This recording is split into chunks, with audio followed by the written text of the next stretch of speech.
where we invest our capital. Question number 3, the Leader of the Opposition, David Thank you, Shearer. Mr Speaker. To the Prime Minister, in light of his comment that this budget will start making the long-term changes that National promised to make and that are needed to lift New Zealand's long-term economic performance, what was the forecast growth in Budget 2009 and each out year to date, and what has been the actual growth in each of these out years? The Right Honourable Prime Minister. Mr Speaker, that was a statement I made 3 years ago. And in fact, the actual growth in the years the member refers to was very close to the forecast in Budget 2009, despite the fact that in the intervening period we had experienced the Canterbury earthquake and a prolonged European debt crisis, neither of which were forecast at the time. Average annual percentage growth for the year ending March 2009 was forecast in Budget 2009 to be minus 0.9, and it turned out to be minus 1.2. For March 2010, it was forecast to be minus 1.7 and turned out to be minus 1.2, an improvement. And for March 2011, it was forecast to be plus 1.8 and it turned out to be plus 1.6. The Leader of the Opposition. What effect has the migration of 53,000 people to Australia, a record number for New Zealand, for jobs and better pay, had on the economic growth in New Zealand? The Right Honourable Prime Minister. Well, Mr Speaker, we've created 60,000 jobs in the last 2 years. What's true is some New Zealanders have gone to Australia, Mr Speaker. They've gone to Australia, and I note actually on the front page of the Herald when they were discussing the Job Expo, there was a massive picture of a mine, and if the Labor Party wants to support the national government, the extension of mining, or in the 1,000-odd jobs that will be in the Sky City Convention Centre, or the 3,000 jobs that were created in the Hobbit, or the jobs that were created by a more efficient RMA, I look forward to all of that support, Mr Speaker. Thank you, Mr Speaker. The Leader of the Opposition. Given that over the last year we have seen an increase in unemployment and growth that was $8.5 billion less than projected at the height of the economic crisis, does he stand by his statement prior to Budget 2011 that the budget is likely to see, quote, very strong job growth and a much stronger economic outlook for New Zealand? Order. Before I call the Right Honourable Prime Minister, I need to be able to hear these supplementary questions. I found it very hard to hear that one because of interjections. The Right Honourable Prime Minister. Mr Speaker, history's taught me to make sure I clarify any statements that the member attributes to me. But Mr Speaker, what I will say, Mr Speaker, well, you've got a lot to say outside, but not much outside the House, eh? Order. Order. Order. No, the House will come to order. We won't have any more of this nonsense. I just remind the Right Honourable Prime Minister when he says you, he's referring to the Speaker, and I'm not sure that was intended for the Speaker. But let's just come back to order. And I think there were some problems with both the question and the answer. And I couldn't hear the question because of interjections. I asked the Leader of the Opposition please to repeat his question, because I do want to hear the question, and I want to hear the answer. Thank you, Leader of the Mr. Opposition. Speaker. Given that over the last order, I year... want to hear the question. No, order. The Leader of the Opposition. Given that over the last year we've seen an increase in unemployment and growth that was $8.5 billion less than the projected at the height of the economic crisis, does he stand by his statement prior to Budget 2011 that the budget is likely to see, quote, very strong job growth and a much stronger economic outlook for New Zealand? The Right Honourable Prime Minister. Mr Speaker, over time, yes. I will make the point that the last quarter of negative growth we had was in 2009, before actually Bill English delivered his budget. That was on the back of the recession we inherited from the Labor government. We've had a global financial crisis that the Labor Party have forgotten about. We've had the Canterbury earthquakes. And, Mr Speaker, today we had the real ripper from David Parker, who said, I'm tired of Greece and Europe being rolled out as an excuse by the government. Well, tell that to Angela Merkel and Barack Obama and David Cameron. The Leader of the Opposition. Order. Order, I want to hear this question, the Leader of the Opposition. Thank you, Mr. Speaker. With over 50,000 more unemployed, over 50,000 a year leaving for Australia, nearly 50,000 more on benefits since this government came to power, and the worst growth record of any government in the past 50 years, when can New Zealand expect the brighter future he promised? The Right Honourable Prime Minister. Mr. Speaker, we can wish away all of those issues that have been there. They are a statement of fact. There has been a very significant earthquake in Christchurch, the fourth largest earthquake insurance event in the world since 1973.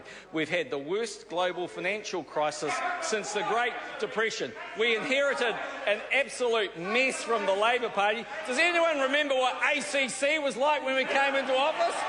Does anyone remember what the basket case of the tax system was? And by the way, it wasn't that flash.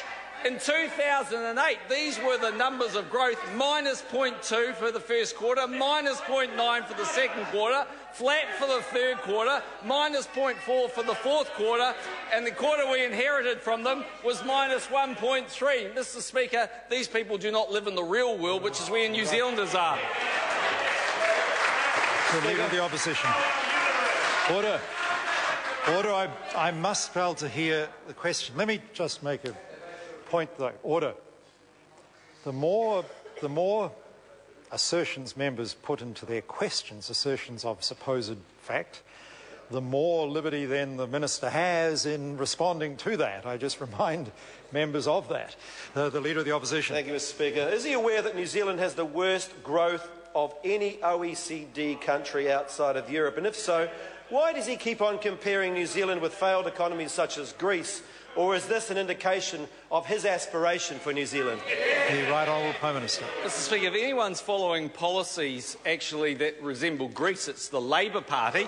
And interestingly enough, I think it was both David Parker and David Shearer have now said they'd be back in surplus by 2014-15. Do we know how that's going to happen? Oh, that's right. David Parker's now campaigning on the things that National took to the election and won on. That's right, not paying into the super fund, not having GST off fruit and vegetables, and he wants a brighter future. No wonder they got trounced last year. Order. Dr. Russell Norman, supplementary question. Thank you, Mr. Speaker. Order. Now look, I must fail to hear these questions. The level of noise is totally unreasonable. Dr. Russell Norman. Thank you, Mr. Speaker. In light of the government's aim of rebalancing the economy, does the Prime Minister consider Treasury's projections of a deteriorating current account balance, a current account deficit that's increasing over time, to be an indication of an economy that is rebalancing or is becoming even more imbalanced? The Right Honourable Prime Minister.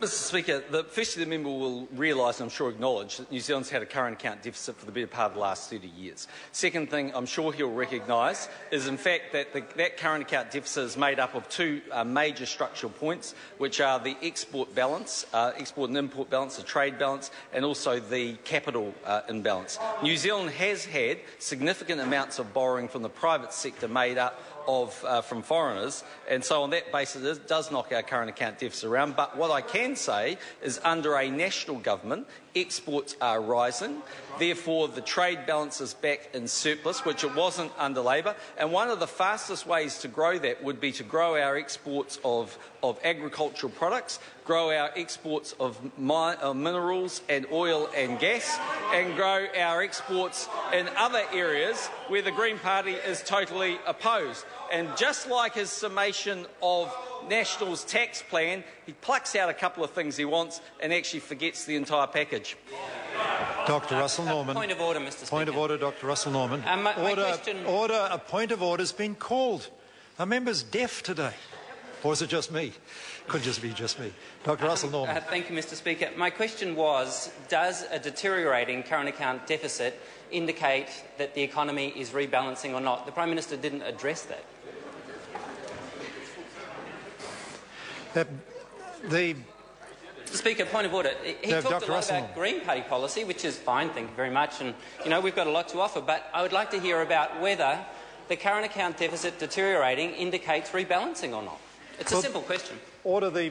In fairness, what the Prime Minister pointed out was the characteristics of the current account deficit. For a start, he pointed out that we've had, if I remember correctly, a current account deficit for at least 30 years, I think the Prime Minister said.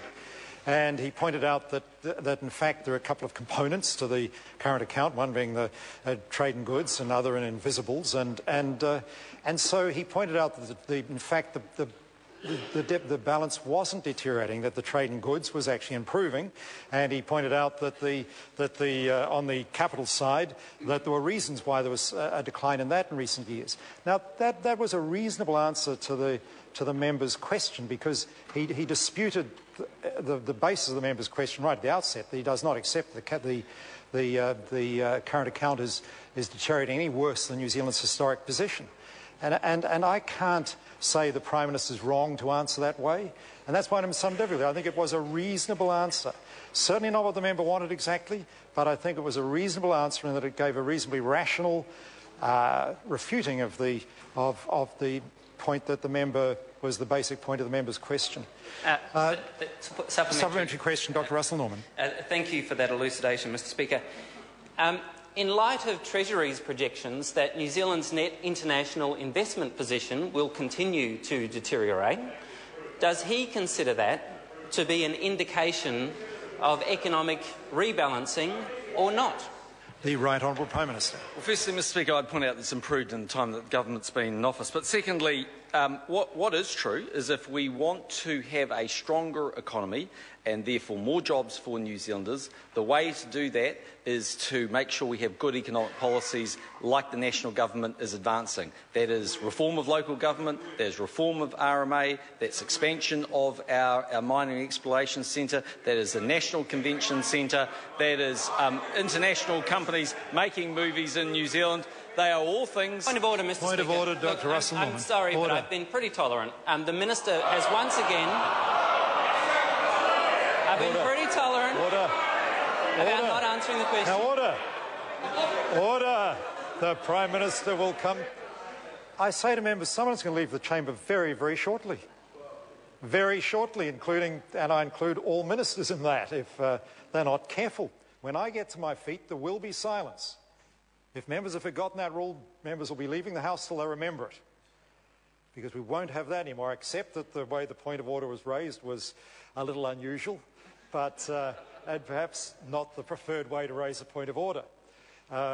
Obviously, the member was concerned about the way his question was being answered, but the problem is, and maybe I did let the Prime Minister go on too long, although he wasn't attacking any other party, but the Prime Minister again refuted the assertion in the member's question.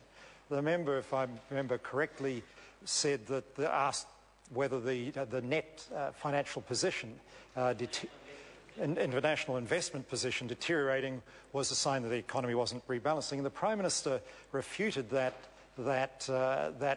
assertion as the basis to the question. Now, under those circumstances, the appropriate way for a member to handle that is to come back to the Minister, in this case the Prime Minister, if he believes the Prime Minister has been wrong in that first answer, to pin him down absolutely, to force him to answer specifically on that issue and not include other material that allows the Prime Minister room to avoid that fundamental issue. That's what supplementary questions are all about, not raising points of order because members don't like the answer. Make the question tight, pin the Minister down, then I can back the member. But I can't, if there's all sorts of other material in the question that seeks opinions that allow ministers to then express opinions that the members don't particularly like. Point of order, I'll hear the Right Honourable Winston Peters. The problem with that is, in the primary question, Mr Norman was seeking an explanation for why it is blowing out to $17 billion. He got the trade figures, that is, imports over exports, or exports over imports, according to the Prime Minister. No answer to the real question. So Mr Norman's now on his third question trying to get an answer, and the Prime Minister is evading it.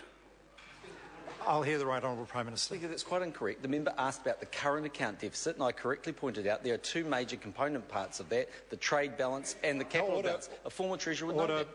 No, we won't interject on other members when we've had enough points of order. In fact, the member's point of order is not correct. The member did not ask a primary question. The member came in with a supplementary question to David Shearer's primary question. and his supplementary questions left the Prime Minister with a lot of leeway in answering. I simply say to members, the more information alleged in a question, the more scope you give a minister, members give the minister then to refute that information and not to answer the particular part of the question the member wants answered. Keep the questions tight. If you want to pin a minister down, then I can help members. I can't if there's all sorts of assertions made in the question that give the minister the chance to disagree with them. Supplementary. Dr. Russell Norman. Thank you, Mr. Speaker. So, is the Prime Minister disputing the Treasury projections which show that the current account deficit will continue to deteriorate over the next few years, and the Treasury projections which show that the net international investment position will continue to deteriorate over the next few years? The Right Honourable Prime Minister. No, and the latter point, Mr. Speaker, is a sign of the confidence that international investors have in a national-led government. Question number 4, Jackie Dean. Thank you, Mr. Speaker. My question is to the Minister of